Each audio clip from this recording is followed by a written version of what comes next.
Good morning everyone, welcome back to the channel. आज की video में 6 जुलाई के करंट अफेयर्स डिस्कस करेंगे। शुरू करते हैं। फर्स्ट क्वेश्चन है, who has been appointed as the new prime minister of the United Kingdom. UK के नए प्राइम मिनिस्टर बने हैं कीर स्टारमर। मोनार्क किंग जो हैं चार्ल्स थर्ड यूके के, इनके द्वारा यूके के प्राइम मिनिस्टर के रूप में अपॉइंट किए गए हैं। 58th प्राइम मिनिस्टर बने हैं ये यूके के, लेबर पार्टी से बिलोंग करते हैं। इनसे पहले कंजर्वेटिव पार्टी के लीडर जो थे ऋषि सुनाक, ये प्राइम मिनिस्टर थे, लेकिन अभी इन्होंने इलेक्शन जो है ये हार गए हैं, जिसके बाद अब नए प्राइम मिनिस्टर यूके को मिले हैं। यूके की यहाँ बात कर लेते हैं। यूनाइटेड किंगडम एक सॉवरेन कंट्री है that consist of 4 countries, England, Wales, Scotland और नॉर्दर्न आयरलैंड। ऑफिशियली यूके जो है एग्जिस्टेंस में आया था 1801 में, when Northern Ireland joined the kingdom of Great Britain. जब आयरलैंड को हटा देते हैं ना, नॉर्दर्न आयरलैंड को हटा देते हैं, तो बाकी तीनों पार्ट स्कॉटलैंड, वेल्स और इंग्लैंड, इन तीनों को मिलाकर ग्रेट ब्रिटेन कहा जाता है। और जो ग्रेट ब्रिटेन है वो एग्जिस्टेंस में आया था 1707 में, when the kingdom of Scotland joined the kingdom of England and Wales. ठीक है, इंग्लैंड और वेल्स को 1707 में स्कॉटलैंड ने ज्वाइन किया था, ये शामिल हुआ था उसमें, जिसके बाद ये बना था ग्रेट ब्रिटेन। और जब ग्रेट ब्रिटेन में नॉर्दर्न आयरलैंड शामिल हो गया 1801 में, उस समय पर ये यूके बन गया, यूनाइटेड किंगडम बन गया। कैपिटल है यूके की लंदन, करेंसी यहाँ की है पाउंड स्टर्लिंग। यहाँ पर रिसेंटली इलेक्टेड प्रेसिडेंट या फिर प्राइम मिनिस्टर देख लेते हैं, तो डिक स्कूफ ये बने हैं PM of Netherlands. Cyril Ramaphosa reappoint हुए हैं as the president of South Africa. Luis Montenegro Portugal के प्राइम मिनिस्टर हैं। गैब्रियल अटल फ्रांस के न्यू प्राइम मिनिस्टर हैं। साइमन हैरिस आयरलैंड के हैं। Javier Milei president of Argentina हैं।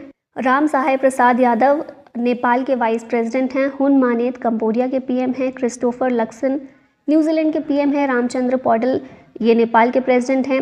मोहम्मद मुइज़ू मालदीव्स के प्रेसिडेंट हैं।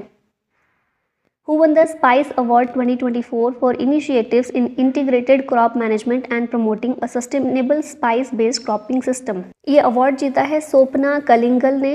ये एक एग्रीप्रेन्योर हैं।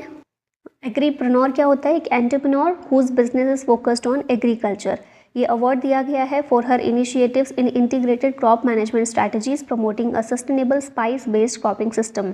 इन्होंने इंटरक्रॉपिंग मेथड को यूज़ किया है। The plantation has optimised space and productivity integrating nutmeg trees, coconut palms, areca nut and black pepper vines. अब स्पाइस की बात आ रही है तो Indian Institute of Spice Research, इसकी बात कर लेते हैं। तो ये एक ऑटोनॉमस ऑर्गेनाइजेशन है engaged in agricultural research related to spices in India. Headquarter है इसका कोझिकोड केरला में।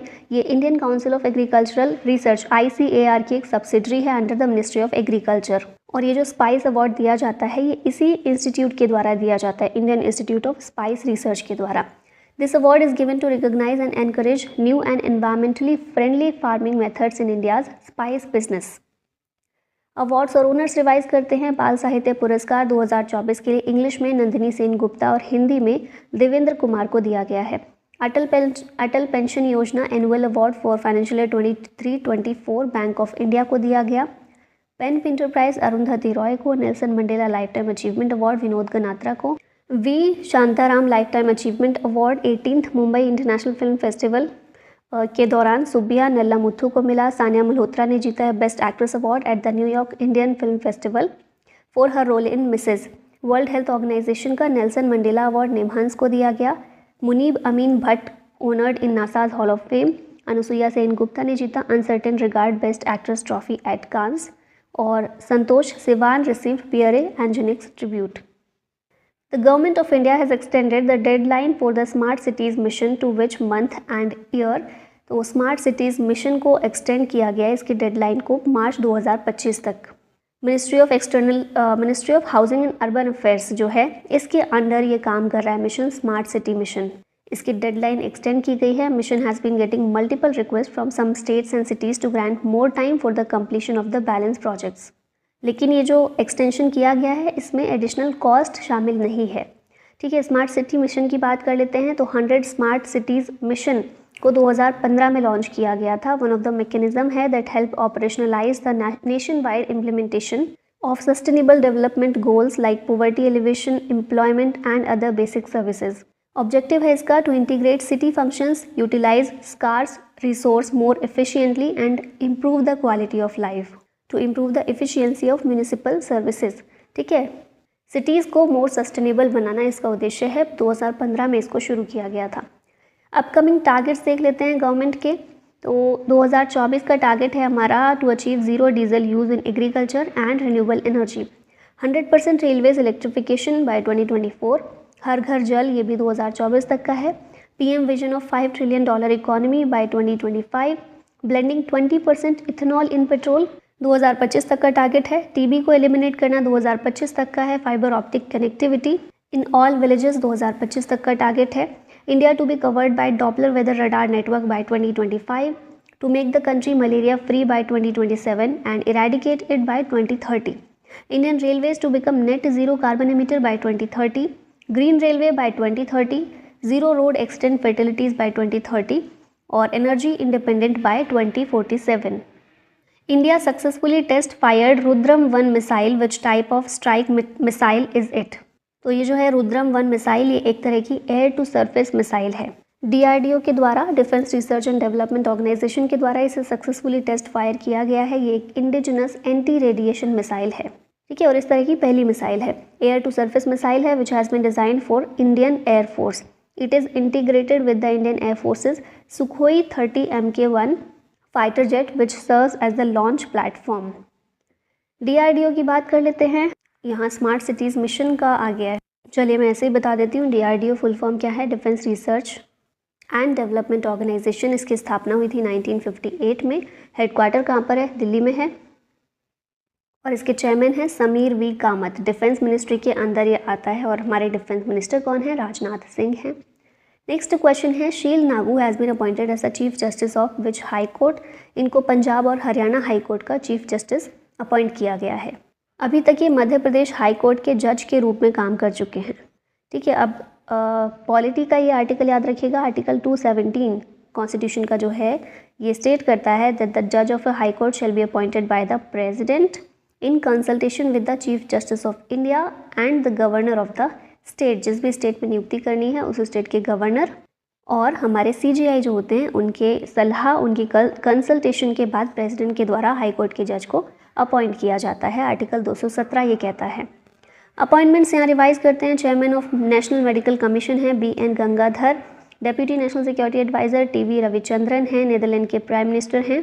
डिक स्कूफ महाराष्ट्र की पहली फीमेल चीफ सेक्रेटरी हैं। Sujata Saunik. Chairman of CBDT Ravi Agrawal. President of European Council of the European Union Antonio Costa. 35th foreign secretary of India Vikram Misri. NS Raja Subramani vice chief of army staff. Om Birla जो हैं ये speaker हैं 18th लोकसभा के। JP Nadda leader of the house in Rajya Sabha. Pradeep Singh Kharola director general of NTA और chairman of Indian Institute of Public Administration doctor Jitendra Singh हैं। Who has been appointed as senior adviser to the executive director of the World Bank. ये हैं Nikunj Srivastava. World Bank के executive director के senior adviser के रूप में इनको गवर्नमेंट के द्वारा अपॉइंट किया गया है। और परमेश्वरन अय्यर जो हैं ये एग्जीक्यूटिव डायरेक्टर हैं at the World bank group representing Bangladesh, Bhutan, India and Sri Lanka. World bank की बात कर लेते हैं। जुलाई 1944 में इस्टेब्लिश हुआ था। World bank is a group of 5 international financial institution. Headquarter है वॉशिंगटन DC में। प्रेसिडेंट हैं अजय बांगा। 180 कंट्रीज़ इसकी मेंबर्स हैं और कई सारी रिपोर्ट्स वर्ल्ड बैंक के द्वारा रिलीज़ की जाती हैं, जैसे कि World Development Report, Global Economic Prospect, Global Financial Development Report, Commodity Market Outlook, International Debt Statistics. Next question है, which state's chief minister launched the Lokpath mobile app for resolving road problems. Answer दिख ही रहा है यहाँ पर, मध्य प्रदेश है इसका answer. Madhya Pradesh के CM जो है मोहन यादव, उनके द्वारा इसे लॉन्च किया गया है। मोबाइल ऐप है, नाम है Lokpath mobile app for the public to resolve road problems in 7 days। कोई भी इस ऐप में कंप्लेंट रजिस्टर कर सकता है by taking a photo of the pothole या फिर spoil on the roads registered in the app, और फिर 7 दिन के अंदर वो जो प्रॉब्लम्स हैं उनको रिजॉल्व किया जाएगा। According to science and technology minister doctor Jitendra Singh, when will the world witness the first Indian in space and first Indian in deep sea. तो ये ईयर है 2025।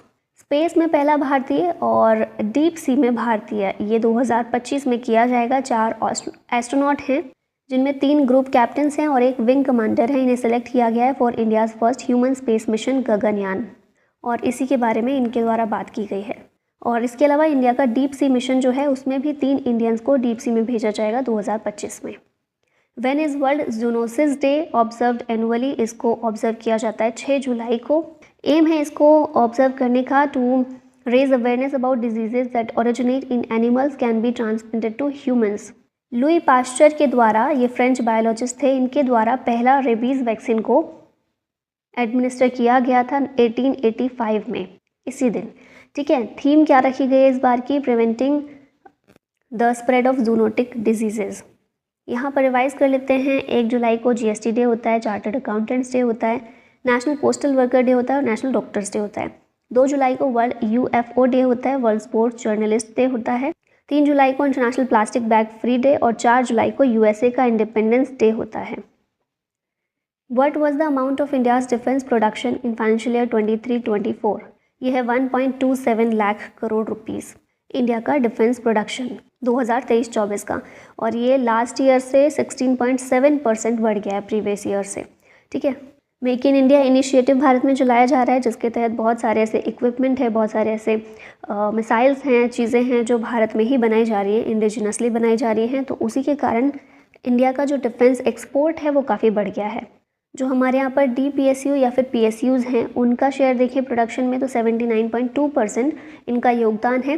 वहीं प्राइवेट सेक्टर जो है ये भी 20.8% का योगदान इसमें दे रहा है। डिफेंस मिनिस्ट्री के द्वारा ये डेटा शेयर किया गया था। लास्ट में क्वेश्चन है आप लोगों के लिए, which country achieved the top position at the under 23 Asian wrestling championship 2024?